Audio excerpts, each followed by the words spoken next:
People here don't mind their businesses. That's just the truth. In Nigeria, they'll tell you mind your business.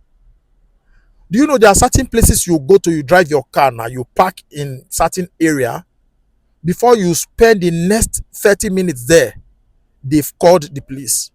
And you even know who phone the police. Police will just come and sorry, what are you doing here? You know, you've been here for more than 1 hour. We've got a call that a strange vehicle is here and all that. What's your business here? What are you doing here? And all that kind of. They'll start questioning you. That is security consciousness. This is how people, their mindset here, their mentality is being wired. And that's why you cannot vandalize government property. Property is not possible. The other time they were building railway, this time we heard that some boys went to steal the rods that they were using to build the railway track. Very funny. You can't do that here. Because those rods that were stolen, believe me, new would have been conveyed through somebody's yards. They took them through somebody's house of a balcony or something. You saw people carrying rods. You didn't inform anybody. You didn't speak out. You didn't even bother asking, where did you get that rod? Nothing, because everybody is minding his or her own business.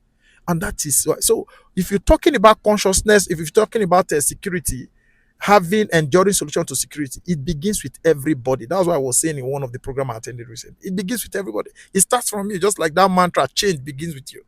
It begins with you. It's like that with every change you want to drive. Is in the area of security, the area of corruption. It begins with everybody. So, but when we see these things as far-fetched, that corruption is something that has to do with politicians alone, something that has to do with that's my neighbor or that. No, it begins with you. Your daily activities and engagement, dealings with people, with your children, with your wife or with your husband, with your family members and all that kind of stuff, with your friends. How conscious are you about the fact that you are cheating somebody? Or you are taking something that is not yours? So all these things, they are all part of it. So for Nigeria to work, everybody has a role to play. Let's not see it as the duty of government. The government is you. So it begins with you. And that's why I always say that the problem of Nigeria today is not even much of the president problem, not much of the leadership problem. It's so much more about followership. Because in the history of the world, fact check me, go to any society, any country at all that has achieved renaissance, that has achieved some level or degree of hygiene. It was true, or it must have been true, citizenship renaissance, citizenship enlightenment, citizenship cultivation. Now the people, they drive the change. Recently, I saw a video on TikTok where people were gathered singing and praising one politician. Na my oga be this, so na my oga be this, so we not get another one. Na my oga be this. So, you know, the way we treat our leaders, our politicians in Nigeria, in Africa generally, and demify them is so appalling. And that is why I believe the world that the people deserve the kind of leadership they get. You don't even see faces to projects. People do something, local government chairman will come and just patch a particular portion of road, then that becomes the mantra all through for the year,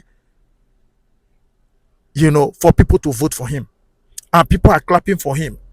Oh, congratulations, chairman, for the achievement. What kind of fuck is that? Congratulate who? For what? You don't see faces to project here. You don't have any business with that. You just see that the road is good because you are paying tax, you are paying road tax for your car. You just see that the road is good because if the road is not good and maybe your tire is punctured, you can take the council or the government to the court. That you pay road tax, but look at what's happened to you and you are filing for compensation.